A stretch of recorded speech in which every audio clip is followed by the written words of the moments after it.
zuerst das Eisfeld auf und dann wechseln wir die Rampe. Früher, als wir so Buben waren, da war der Zermatt ein Kinderschuh und das war natürlich eine riesige Faszination. Und da hat eigentlich jeder im Dorf noch Pilot werden. Und ich auch. Ich bin der Binner Gerold, komme von Zermatt und ich bin seit 39 Jahren bei der Air Zermatt. Zuerst als Scheibenputzer und jetzt so als CEO. Gerold, was sind wir hier? Wir sind hier zu Unrust vom Zmuttgrad.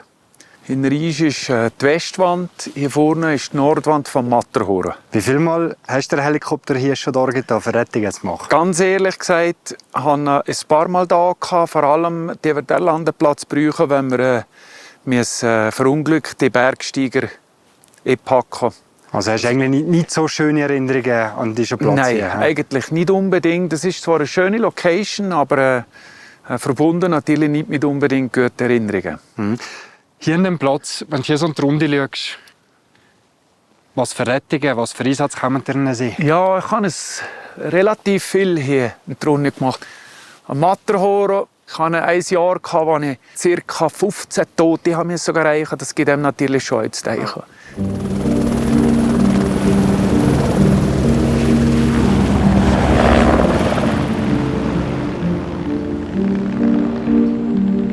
In diesen Jahren hast du natürlich auch verschiedene Erfahrungen gemacht, Erlebnisse gemacht, die du wahrscheinlich nie wirst vergessen. Und da habe ich eigentlich auch eine Kopie mitgebracht von der Charta von Andreas, das Griechen.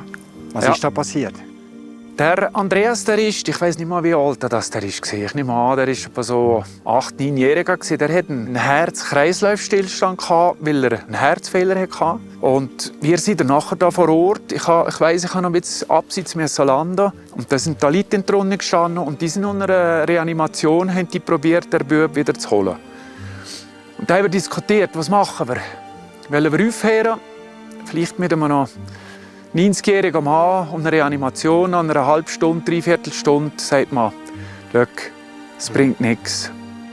Aber mit einem 8-, 9-jährigen Bub sieht das anders aus. Und der Doktor sagt, schau, die Chance, ich kann es nicht sagen, es ist schwer zu einschätzen. Und dann sage ich immer, jetzt machen wir weiter und nachher gehen wir auf Lausanne, weil es kommt einzig und allein darauf an, dass wir immer das Beste geben. Immer das Möglichste tun. Immer das Möglichste tun. Es kommt einzig darauf an, dass wir immer das Möglichste geben. Und der Bub hat er nachher überlebt.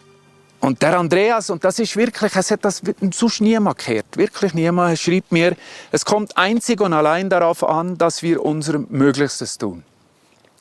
Danke von ganzem Herzen für die erfolgreiche Reanimation.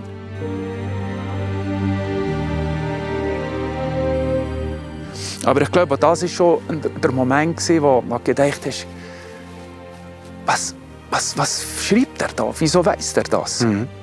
Wieso meinst du, ist das so? Ich weiss es nicht. Es gibt viele so Momente, todesnahe Erlebnisse, wo man sagt, man hat Out-of-Body-Erlebnis und wo man Gedanken lesen kann. Und das ist schon spannend. In 1,5 bis 2 Jahren schlägt die Altersguillotine zu. Dann darf der Gerold nicht mehr als Berufspilot bei der Air Zermatt unterwegs sein. Ersorgst du den Moment? Nein, eigentlich nicht. Weil das ist, ich glaube, man muss das von einer anderen Sicht sehen. Wenn du 40 Jahre in diesem Business bist und du bist noch da, dann musst du auch irgendwie mal sagen, es ist glaube ich, gut. Aber Gerold, seien wir ehrlich, du bist ein aktiver Mensch. Büroarbeit ist nichts für dich. Ja, könnte man meinen, gell? Das ist ja so. Nein, wenn du viel Sport getrieben hast, das ist ja so. Das habe ich von Anfang an gesagt, wenn es irgendwie geht, würde ich gleich noch ein bisschen fliegen, dass ich einfach ein bisschen uns kann. Und ich meine, so einen Tag wie heute, eine Viertelstunde in so einer freien Natur und danach arbeite ich 12 Stunden im Büro wie ein Maschinengewehr. Morgen.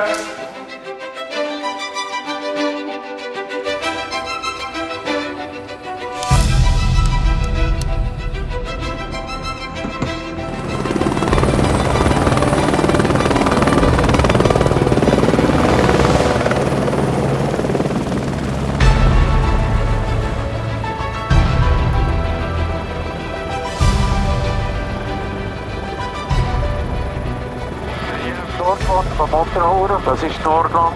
Hier vorne, das sind die Serac. Ja. Und hier geht es dann gewöhnlich danach zuerst das Eisfeld auf und dann wechseln wir an die Rampe. Ja, da mal schnell am Rücken reinschauen, wie das Verhältnis ist.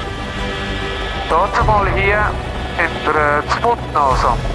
Das ist der da, oder? Das ist die Sputnase. Ja. Und vor Jahren habe ich mal einen hier rausholen. Und du siehst, da bist du unter der Sputnase. Und ich musste den Kurt drin pendeln. Ja, 30 Meter und dann mal anfahren, dann mal anhalten, dann schauen, wie weit er pendelt und umgleiten.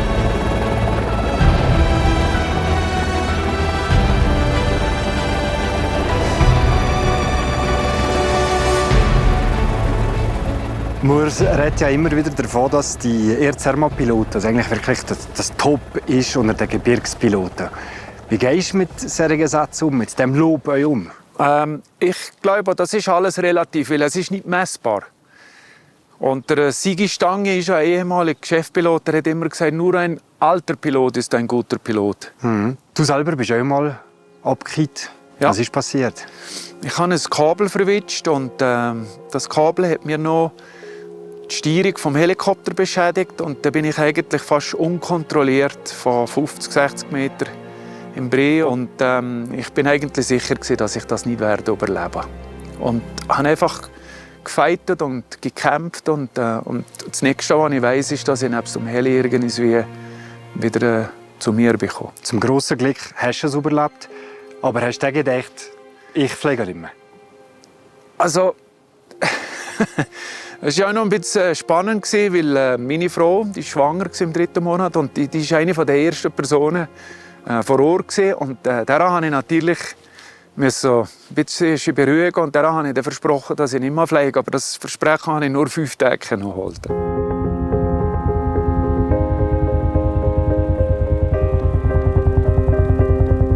Du musst dir eigentlich immer bewusst sein, dass dir das auch passieren kann. Was heisst das? Was heisst das zum Beispiel in Bezug auf deine Familie? Wir haben jetzt vor Jahren eigentlich das so etabliert, dass man nie im Streit aus dem Haus geht. Und das sollte eigentlich nicht nur für einen Pilot gelten, sondern es sollte eigentlich für jeden Menschen gelten. Und es kann wirklich jedem etwas passieren. Mhm. Und da sind beige Werte gefallen, die du nicht mehr rückgängig machen kannst. Und ich glaube, für die, die zurückbleiben, ist das schon noch hart.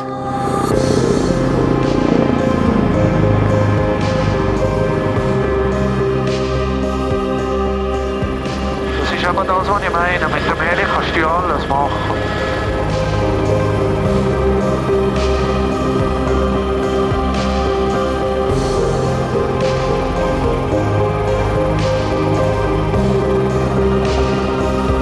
Ja, wie geht jetzt das? Mit den Fies machst du was? Mit den Fies kann ich das hier machen, so. Ja. Dann kann ich drehen. Ja. Nachher hier?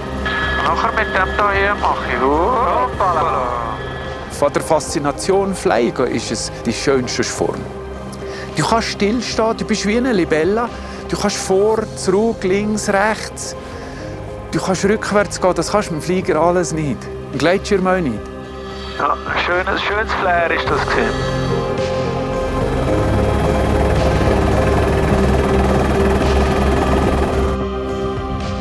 Wenn ich früher als Bub in der Schule war und zum Fensterhaus angeschaut habe, habe ich immer gedacht, das muss ich einmal machen, wenn ich grosser bin, meinen Beruf. Hocken, den ganzen Tag zum Fensterhaus schauen und ein bisschen Geld verdienen. Aber das ist so, das ist fantastisch. Ich meine, hier in Bergen, das ist gewaltig. Es gibt kaum auf Flecken Erde, die so schön ist. Und unsere Grossväter haben hier alles zu Fuß gehen. Und das ist auch schön zu Fuß gehen, aber mit dem Helifliegen ist es halt schon noch ein bisschen intensiver.